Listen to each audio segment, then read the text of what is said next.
Okay.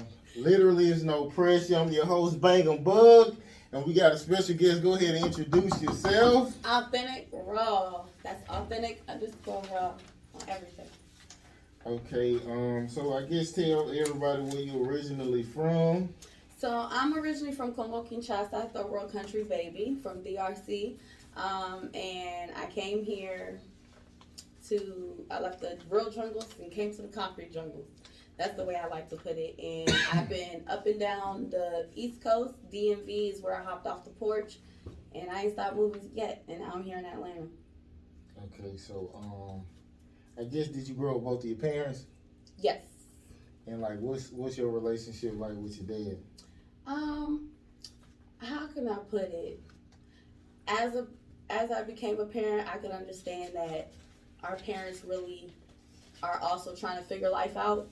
So I would say growing up, I think I was a pain in the butt now, but back then, I didn't understand. Like, I based my relationship with my father coming from an African country and watching TV here and seeing how fathers here interact in America. I based that off of my relationship, and I think that was unfair to him. I started holding him by certain standards that he was never even in his culture. So, fairfully, I could say my relationship with him is great now.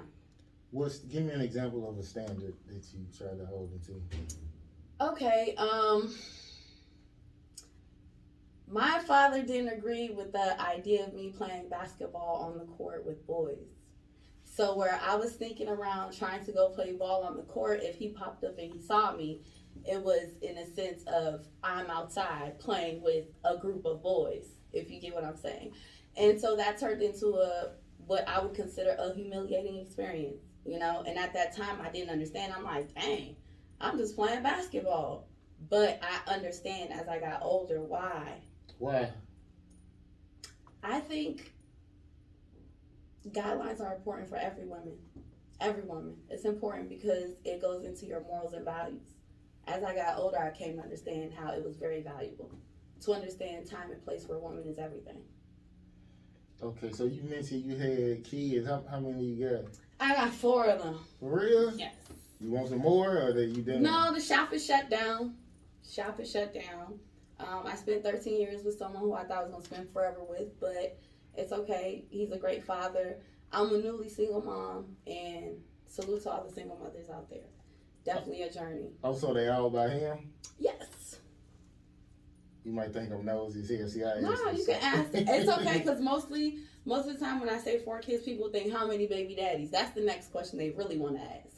But like I said, the African culture, when you're in a relationship, we don't think about divorce. You're in there supporting your man. I just feel like we didn't have the tools we needed to succeed coming from the backgrounds that we had.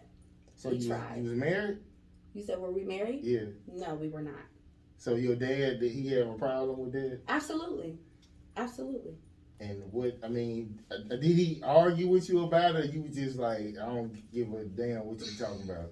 Okay, so I'm gonna keep it honest. Okay, I'm gonna keep it raw. Yeah. They didn't agree with it.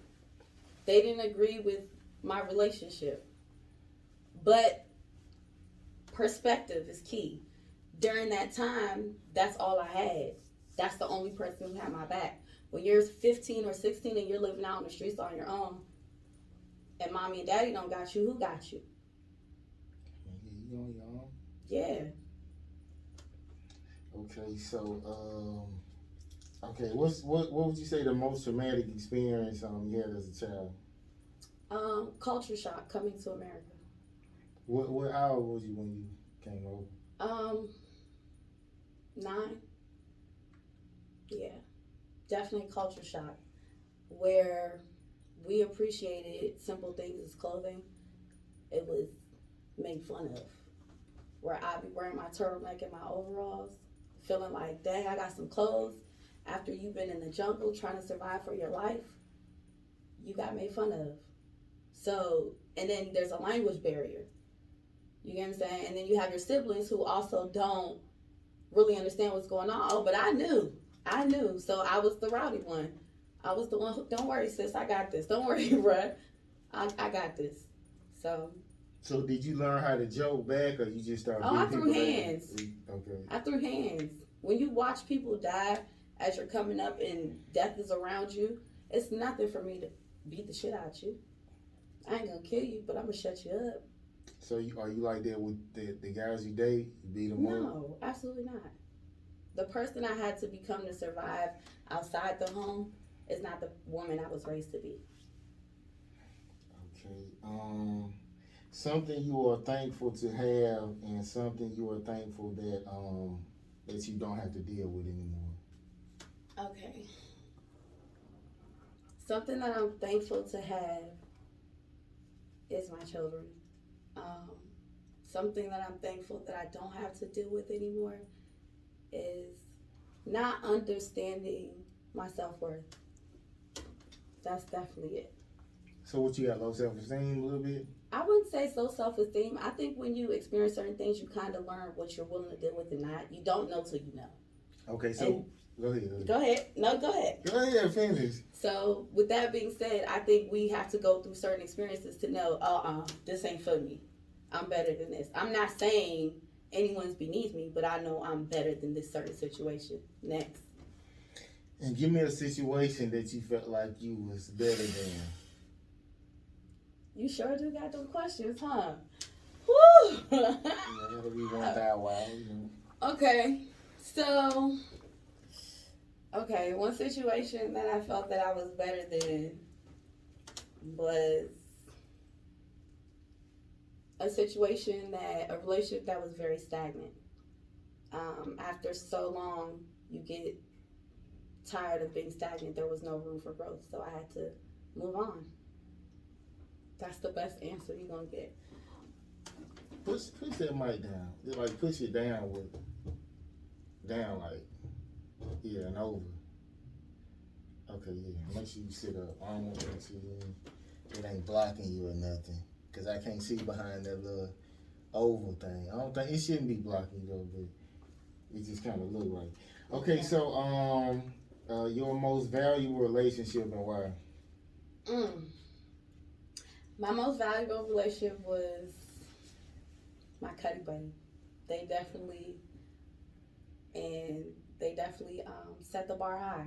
And the reason why I say that is because it was never a relationship. I knew what it was when I started, and I got myself into it. It's no longer a thing, but they definitely showed me what I deserved. You know, just knowing that there's men out there who are willing to treat you, invest in you, educate you, show you certain things. They showed me that there's more to life than just chasing a man or chasing, a way out. Make your own way, make your own money. I mean, that's a big part of life. Is having a good relationship with a man. Like, that's like one of your big accomplishments. You, as a man, like getting a woman, like a virtuous woman. So it is important, but you got to find your career and your own happiness and all that kind of stuff. Absolutely, and I tell that to everybody all the time. That goes in with self-worth. If you don't know your self-worth, how can you expect to go in a relationship and put the weight on the next person to make you happy? You need to come with your own happiness, your own ambitions. If you meet and we can push each other to the next level, that's great. And that's what I learned along the way from that relationship. I want somebody who's going to pour into me the same way I will do the same. And what have you done to pour into a man? I speak life into them. I think a lot of men today don't get appreciated, especially black men. I feel like they have to weather the world, the household, so on and so forth, and so much more, and the stereotype and things like that. I think everybody should take a moment and just say, hey, King, I see you. I hope you have a prosperous day. Keep persevering. And you're dope. I mean, you don't have to do that. You just need to obey. You know what I'm saying? That's good enough. You don't have to speak life into a man. Just obey me. You know what I'm saying? Let me put it this way, because you tried it. You tried it. I'm going to put it this way. Submission is a love language. I, as a dominant female, have no problem submitting to the right man. There's no such thing as a dominant female. There is. Absolutely. That's like saying every man is an alpha man. That's not true. There's alpha men and there's beta men. Everybody's not for everybody. Everybody's not the same. I'm saying I don't think it's a such thing as an alpha female or a dominant female. You don't think so? No. Okay. Tell me why.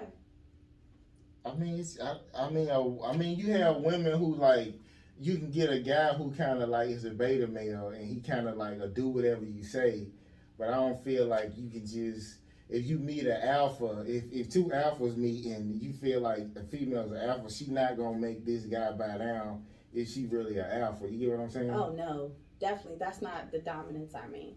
Dominance that I mean in a sense is first of all, you're never gonna dominate your man as a female. Some women do. Some guys do what the fuck they want to say. Like, Hey, that doesn't work for me. yeah. Okay, that doesn't work for me. As a dominant female, I'm gonna need a man to steer the boat, dictate the pace. You get what I'm saying? Like honestly, that's the way it's supposed to go. But no, I'm not. Obey. Yeah, you gotta learn to do this. Get you a man that's gonna stick around, not who gonna take off, acting like he going to get a loaf of bread. Can we use the word submit? Same thing. Submit. It just sounds better. Yeah, obey just sounds so. Guys got to say it a certain way. I know obey seasoning. I know obey God. But obey man, nah. Yeah, Submit, obey your man. Yeah. Submit to my man sounds more pleasing. Women gotta repeat that in the mirror every day. Yeah. Okay, so who and why do you regret helping? Nobody, honestly. I reached a point in my life where I took an accountability of my actions, and I believe that every experience is meant to be learned. Honestly, I've had moments where I've been green. That's how you learn. I ain't gonna tell you. I don't know Okay. I ain't gonna do it. Okay, so let me jump around a minute. Cause since you from Africa, you know their thing is about like they don't like sisters and all that kind of stuff. So, if your child was to tell you they was gay, would you accept that? Absolutely not. Wholeheartedly, I have no problem answering that question. Okay. That has nothing. That's not going to change the way I love my child, but I'm not going to let him think that that's okay. I'm not going to let him think that that's the way it is. Realistically speaking, a lot of this stuff is programmed. So, no, you weren't born like this. No, it wasn't like that. That's not my view on it for my kid. But my kids are also taught to respect everybody. I'm saying, what if you had like a son like Magic Johnson's son like that? I'm not going to have that. I mean, it's possible. You in Atlanta, right? Where you stay at? Not that close. I'm saying if you in Atlanta, like it's like you it's like people like push it on you and they accept it. Like especially like when you go in the city, you be like, this nigga sitting up here with lipstick on, with a mustache. And me and my kids don't go to the city at night. We learned that real early. Unfortunately, like how can I put it? I think people need to normalize that it's okay for the people who are used to the traditional way, keeping things the traditional way. We don't have cable in my house. No, you get Netflix, you get Prime Video, because I'm not going to allow you to see certain things. That's not going to work for me. If it's not on your mind, it's not. Idle mind is the devil's playground. And all these kids have idle minds. That's why they got to sit in school for 8 hours a day. So why am I going to have you come home and put that in your mind for another, 8 hours while you're up? Okay. Not going to work for my African self. Okay, who and why do you owe an apology to, and who and why owe apology to you? I'm gonna answer the first part.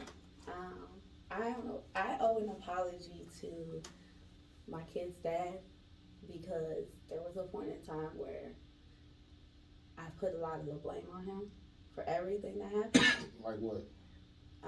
The family breaking up. My happiness.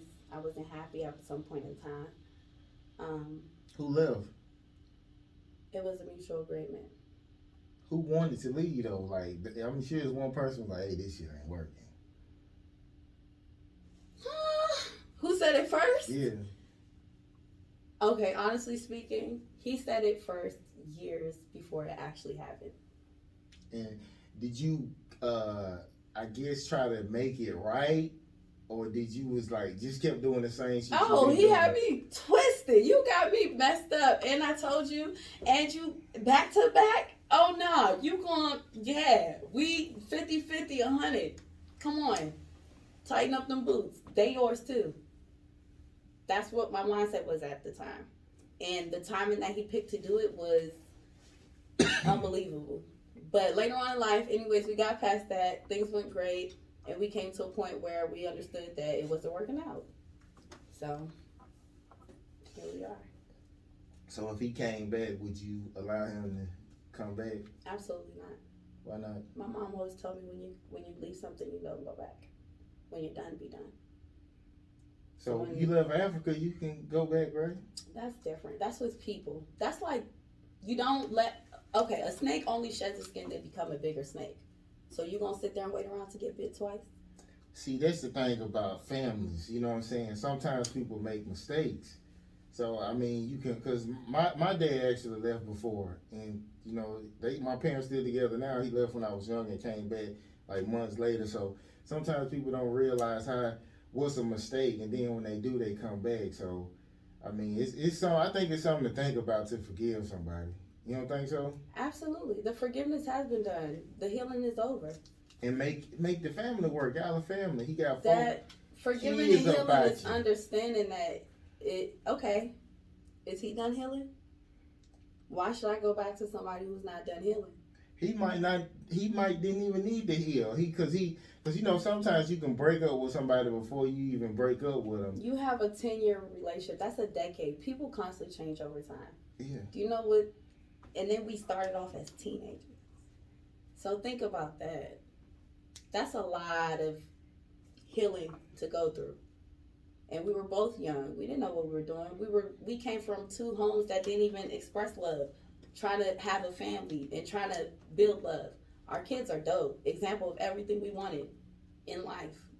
That's it. Accept it for what it is, 50-50. Okay. So you a homewrecker then? No. No, I'm just fucking. I ain't no homewrecker. I'm trying to make a home though. Okay, so what kind of guy you looking for now? Since you on the market. I'm intellectually stimulated. Okay. Honestly, I want somebody who understands dirty to clean. I don't want to have to explain that lifestyle change. I want hold on, you said what? Dirty to clean. Dirty to clean. What does that mean? 2019, I got in a really bad car accident, and it was the wake up call I needed to change my lifestyle around. So ever since then, it's been dirty to clean, and I've been. So what, you was like I was not a user. A pill head or something? Never have been. I'm African. I ain't trying to toot my own horn or nothing, but so African don't use drugs? I'm not saying that. I'm not saying that. Okay, I'm not saying that. I didn't grow up seeing it. A lot of the times, the people who I see who do use, they see it. They grow up seeing it. It's a coping mechanism. It's an everyday thing. Well, I don't know if that's the reason why people do it. They cope. Everybody got a way to cope. I cope with weed. I'm a pothead. Okay, that's how you cope with your pain, just weed. Just stress every day. You know, wake up. You know, some people drink coffee. They coping with their morning, how to get started. Folders in your cup. Blunts in mine. You know what I'm saying? Two different people. So weed is cool in Africa? Absolutely. Comes from the earth. That part. Okay. A time you didn't understand the damage you did until it was done to you.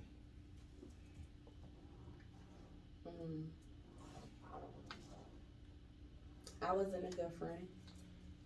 To who? Some girls. Yeah. That's it.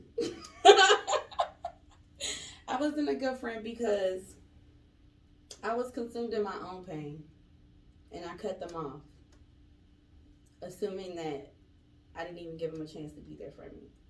And now that, you know, it's all better now, you know, can't go back sometimes. Did you try? Yeah. And what happened? They was like, get the fuck on? Nah, it's there, but it'll never be the same. You can't, you know what I'm saying? Like, some things it'll just never be the same. That's all. Okay, here's a quote that I got from the internet. It say, A lie is like a painkiller. It gives instant relief but has side effects forever. So a lie that you told and someone, hold up, see I'm fucking up. A lie you told and someone has told that you told and it still affects you. I wrote this shit long as hell. A lie that somebody told that still affects me? Yeah. I don't know it. I'm solo. I don't know. If it's out there, it's out there. Honestly. Nothing has. I know this sounds unbelievable, but any weight that was carried on me from that day on, from that car accident, is no longer there. Like, I don't know how to explain it. It's all uplifted. It's not on me. So I don't know as of right now if anybody's lying on me. I don't know it. I'm selective with the company energy I keep around me. I'm focused. I'm in my alignment. Okay. So has any girls ever tried to get at you here since you're an artist? Yes. And how do you reject them or do you allow them? Girl, stop playing. I'm not gay. That's all. No, thank you. Oh, so they don't keep going? Because you know how some women are more, I hear like gay women are more aggressive than men are. So yes. like, after you be like, no, motherfucker, or whatever, and they keep going, like, what do you I haven't been put in that situation, honestly. Most people I bump into, I think, understand the message. You know, even nonverbal language speaks too. I can be like, and keep it moving. What you gonna do? You gonna grab me? You don't want to do that. Oh, that's what they do? They grab on you? I don't know how aggressive they come. They ain't come like that to me. So, I haven't experienced that. So how do they come on? Like, do they Most females will rub up on you, touch you. Like your butt or? No, like, try to be extra friendly. Yeah. Just try to be a little extra friendly. And then you be like, And then down here, you really can't tell because they pretty too. It be the pretty girls too. They be like, oh, okay, you'll think she's straight, but she wants you. Mm-hmm. That's what's up. But I'm strictly dickly. So you don't try to save them for your friend over here? Like when you, Of course. He get all of them. You throw him He go, bruh. She said she want to try something different. Okay, something in your past that still brings you to tears. All my fallen homies. Like, surprisingly, I'm surprised that I'm still here today. I've lost so many people along the way. It's just like, I gotta keep going.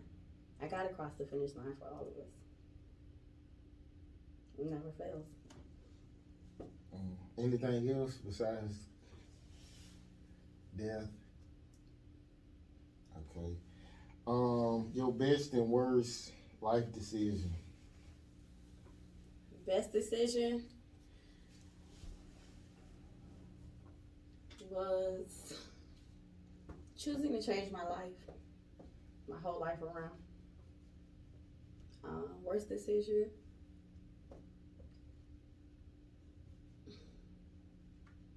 I don't know.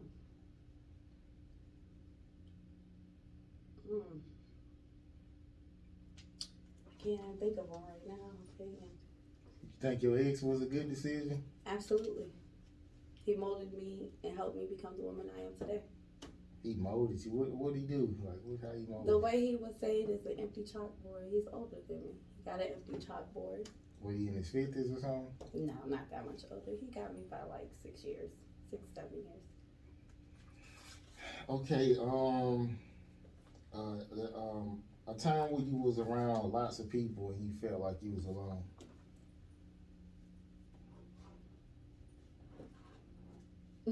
In school, when I used to go to school, in high school, I used to feel like I was alone because everybody thought I was just like this angry person, and it wasn't that. When you don't know how to express your anger as a kid, it comes off physically sometimes. And that's all. Okay, I'm gonna jump to this.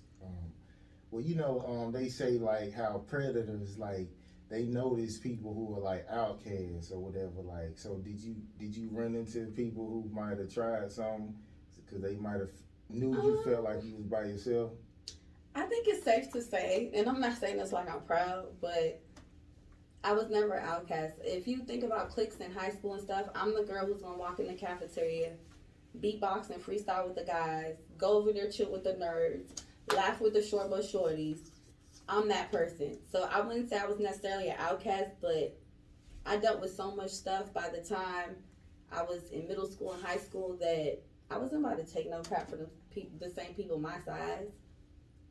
You know, like laughing and playing about life. Nothing was funny to me about life at that point.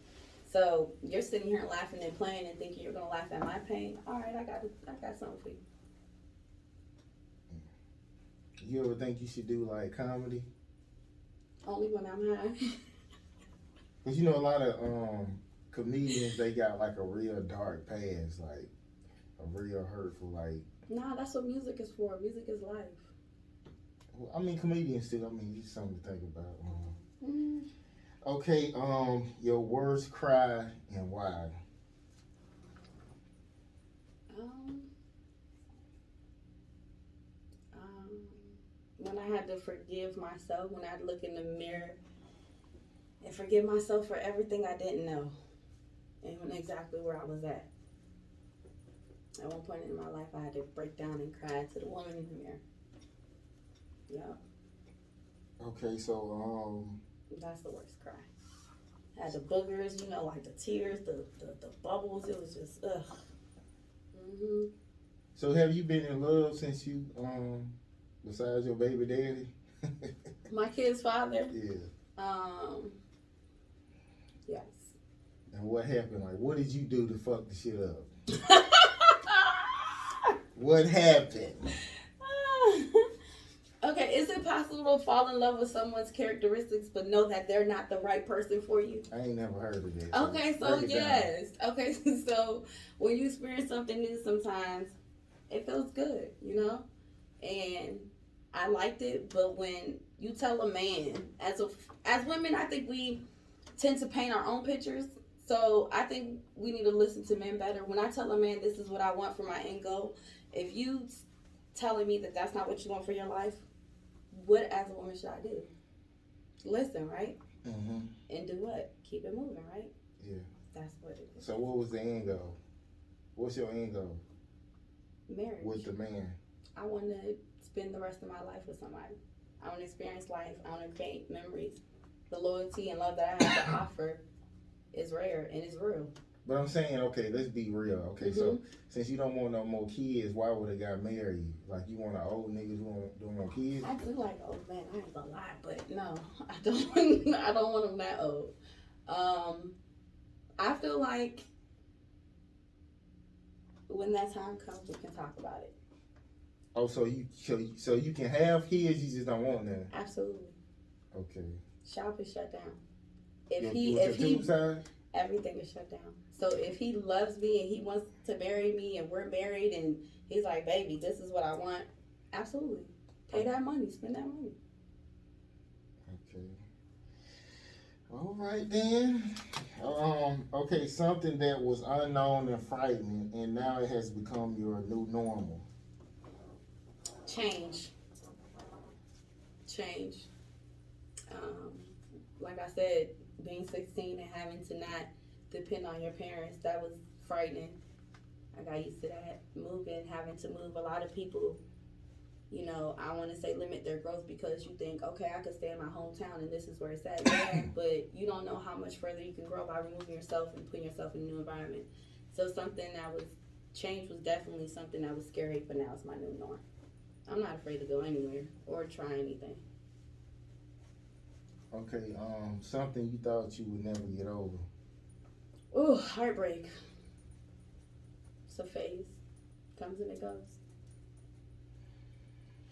Okay, I guess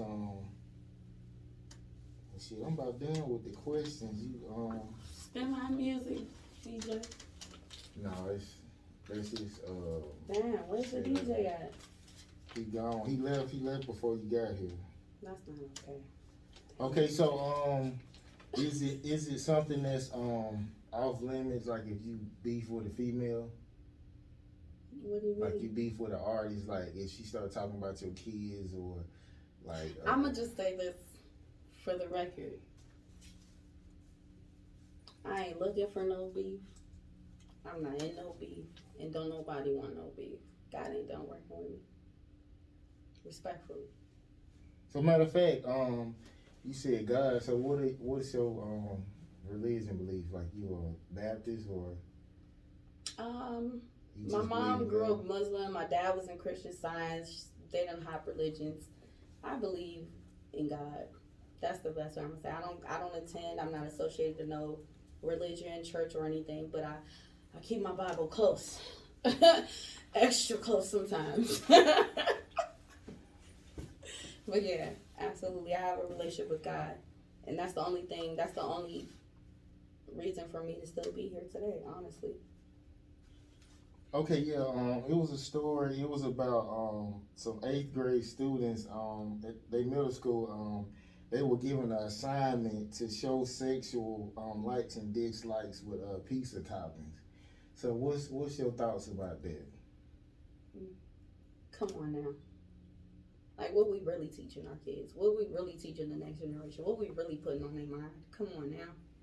Chaos. They're supposed to be chaotic. So Yeah. Something my brother once told me is until you have the money to, don't make it your problem. I hate the school system out here. Not just, I can't even say that because. You homeschool? No, because I'm not built like that. So they go to school respectfully, but I feel like a lot of things are being put in the school and take out of the school that shouldn't be. You know, I feel like a lot of things are being put on our kids' minds other than educational things. And to me, it's chaos. So do you teach your kids, like, if you get them like an hour or two every week and sit them down and kind of teach them what you wanted them to know? Or, like, no, we have an open door policy. We discuss everything. When they come to me and they ask me certain questions, like my oldest son, I don't answer certain questions. I'd be like, call your uncle, your dad, call somebody. I don't how know old those is your things. oldest? He's 14. 14. Mm-hmm. So he might be sexually active then if No, he's not. he's 14. Mm-mm. Why do you say that? Because I know he's not. How do you know? Because I know. Who knows that? Like, I just know he's not. so you just feel like you can feel it. I feel like I trust my relationship with my son. I feel like I've created a platform where he can come to me about it. So you think he gonna tell you before he do it? So. No, I think he's definitely going to tell me after. Okay, that's. But I gave him the tools that he needs to be successful and be prepared. Like what? I taught him about condoms. I took him to the doctors. My brothers, they talked to him about whatever guys y'all be talking about. He's set. He knows. Yeah, guys don't tell. I'm just letting you know. Like. Oh, I don't want to know. I personally don't want to know, but I know he's going to come to me. And We don't tell our mama that. Just let you. You don't think he'll tell me? Nah. What about you? You told your mama when you got some first time? Yeah, we don't say that. Yeah. He's going to tell me. He's going to tell me. You don't think he's going to tell me? So is he already telling you weird stuff now? Like Yes. he be like, Mom, I got hair on my balls. What? Yes. Listen, one day, this is really nasty, right? But TMI. So one day I was, running late and I was looking for lotion and I was like, okay, where's my coconut oil? I don't see it. And I was like, son, let me just use your lotion because the bathroom was right next to his room. So he's like, yeah, here you go. And I'm like, okay. And he's like, hold on. You squirted or something you put your hand in? It was the thing, but it came out his school backpack. So I was just like, I don't know if I should use this. He's like, nah, you're good, mommy. This is when I take to school. I'm in a rush. I start rubbing the lotion in. He's like, hold on, there might be a couple generations in there. In the lotion? Yes. So I immediately start screaming. I'm like, oh my God. Oh my God. So yeah. But he was telling me he was just joking. But yeah, I feel like he would tell me though. Like, isn't that a sign of you telling me, your mom, indirectly that isn't that, come on now, when is that joke relevant? When you're doing it, right? I don't know, y'all got some different shit going on. I don't think I would have. I don't think I would have told my mama that. I think he was saying it to be funny. I'm that mom. I'm the prankster. I laugh and play with my kids. I was rushing. He seeked an opportunity to get me, and he did. Yeah. Okay, so if your kids don't like a guy, like is that like a red flag for you? I don't bring men to my kids' home. So when is a good time to bring your kids around? Like if you got serious with a guy, how long would you wait before you be like, this is my guy? When he shows me that he's serious about our future. So when he want to marry you, you saying? I would say more so like engaged, like when you're getting around there, when it's getting really serious. So what if you don't like your kids then? But his opinion don't matter. You're asking to be a part of my kid's life. When you asking a woman who has children to he really ain't asking it, to be honest. A man asked a woman for her hand in marriage, right? But I'm saying he ain't asking to be in their life. That's what I'm saying. If you're talking forever, then they're a part of me. You're asking to be in their life. Indirectly, he's not doing it. I'm just saying. Explain. Help me understand, man. I'm just saying he not saying I want to be stepdaddy or daddy to your kids. Like, then why should I bring my kids around you? Why are my kids even a part of the discussion? I'm just saying that's not what he asking for if he did ask to marry. So a man who marries a woman with kids is not asking to be a part of her kid's life? He's not necessarily saying I want to be their daddy. That's what I'm saying. He'll take care of him and do what he need to do, but he's not necessarily saying that's then what I want. I like men who are really direct. If you direct it, I respect it. That'll be a no for me. Because my kids are still young. They're in my life. So that's just common sense. You can't expect to marry a woman and say, oh, I'll take care of your kids, but no, that don't work that way. That's unrealistic. So, what makes you feel like you marriage material? The loyalty, the hustle, the love, and the legacy I'm trying to build. I'm still a woman. I have desires and needs. So I don't want to be out here. Out here is nasty. I was in a relationship for 13 years. Out here is nasty. And everybody's for everybody. That's not, I know that's the new norm, but I'm okay. So I know what I got to give. I know the power pack, the good stuff that I hold only for him to see. Okay, yeah. Okay, so when you with me, like if you meet a woman and she feel like you marriage material, they try to come up with this thing in their mind on what I gotta do to make him marry me, instead of asking the man like, look, you husband material, what do I have to do for you to make me your wife? So why do women do that? Like they come up with this little scheme on, like, I'm gonna make you wait for 2 months. You're not gonna come around my kids, or whatever they come up with to make you feel like they classy and you should marry. And why don't women just ask the guy, what do I have to do to be your wife? Why would a woman ask a man?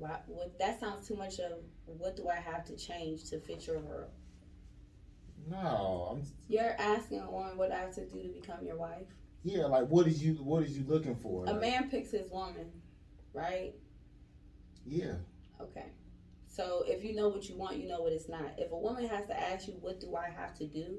That's almost like saying, what do I have to change within myself? Because clearly you haven't seen it, right? Sometimes it takes a while to. Okay, give me an example, because I feel like I might not be understanding what you're asking. What you mean? Give you an example. Give me an example of when a woman has asked you that. Like, what kind of answer? No, would I'm you just give to saying. that? No, women don't ask that. They'll just be like, "I'm gonna make you wait for sex," or you can meet a woman and be like, like a chick I met, she was like, basically, she was like, it was like 2 months, and she was like, it's no These sex. guidelines. Yeah, so it's like, why are you doing that instead of just asking me, like, if you in your late 30s and basically you in a rush to get married, like, why don't you just ask me what what I'm looking for, or like what do I expect instead of like saying I gotta wait and all this kind of shit. That should come with the process of you vetting your woman or your man, though. But I mean, Yeah, I get what you're saying. Why I'm you not wanna in a make up rush these for that. rules? I'm not in a rush. She woman usually be in a rush to get married, so I'm not rushing it. That's true. That's true. I don't know. That's not for me. I feel like you should vet your partner. When you know what you want in your future and they know theirs, like I said, bring your own happiness to the table. You know what I'm saying? If I'm making you happy and you're making me happy, marriage shouldn't even be a conversation of what I have to change to be your wife. You should be like, dang, she speak life into me. She keep me motivated. She please me sexually. I'm happy. She feed me good. My mama like her. My kids adore her. Why not? But I'm saying it's some guys that stay with you because they don't have shit better to do. You get what I'm saying? Then as a woman, when you learn how to vet your man, you're going to realize those traits will pop out. You're right. There's some men that utilize women. You know what I'm saying? I understand that. And there's some men that will literally seek out the weakness in you. I call them predators. I get it. And they'll milk you. And you'll want to know, like, dang, 10 years later, why ain't I married? Well, why buy the cow when you get the milk for free? So do you have a limit on how long a guy could be with you and he gotta marry you? No, I don't. I believe in discernment. And I feel like there's a way to, as a woman, you should never have to ask a man more than once. There's ways to say certain things to your man to bring attention to him. You don't, I'm pretty sure. So after 2 years, just say after 2 years we was dating, you wouldn't say, hey, it's 2 years, like, because that's usually the time, like, they be like, hey, it's time to get married. So what after 2 years, you wouldn't say nothing, you would just be like, just try to ride it on out? If it ain't broke, don't fix it. People get hooked up on the title. I don't feel like 2 years is. You're not gonna get married. 2 years is not long enough. 2 years is not long enough. If a man like he know you that person 2 years, that's long enough. 2, 3, like the limit. But anything longer than that, he just fucking with you. Facts. That's how I look at it. Absolutely. To each his own. But yeah, you gotta give a nigga a number. Cause if they don't, you gonna be 4, 5 years in looking stupid than a motherfucker. You'll definitely know your cutoff line though. But see, marriage should be somebody complimenting you. You know what I'm saying? That's all. You come with what you bring to the table and they're just adding on both sides. Like you can't go into a marriage and be like, oh, I'm seeking a rich husband. But shorty, you don't know what it takes to get it through the mud and become rich. You don't even have the mindset to keep your man rich. You get what I'm saying? Like, I think people should get used to, asking for what they can reciprocate. Honestly, and marriage shouldn't even be a factor. It's very rare you find women who ain't out there these days, right? But if you're a man and you're seeking a business mindset woman, you come across her and she looking good and doing her thing and woo 2 years past the line, you ain't gonna hesitate. You ain't even gonna let her ask. So what does the guy have to reciprocate to you?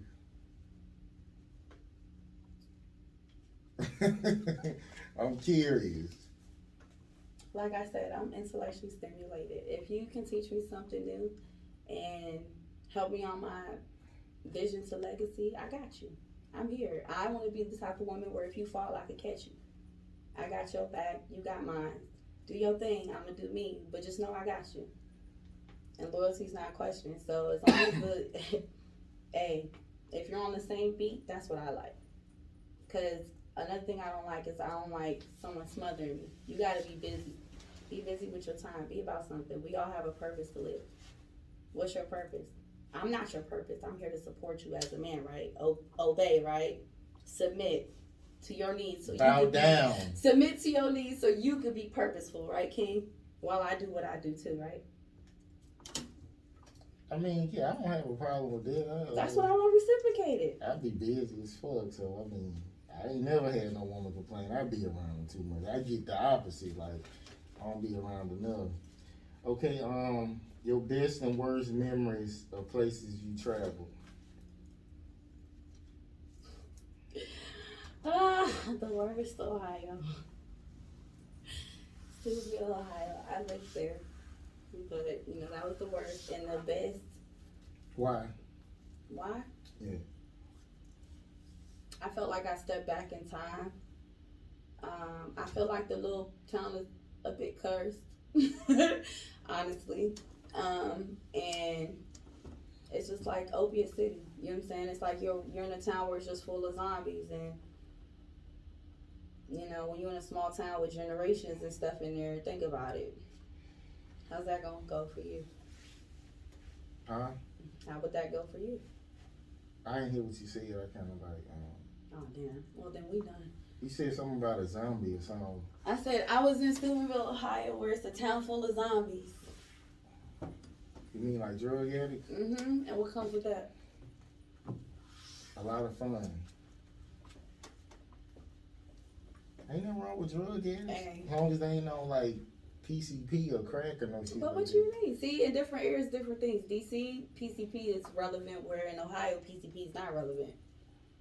So, like I said before, people use drugs. The majority of people who use drugs is to cope.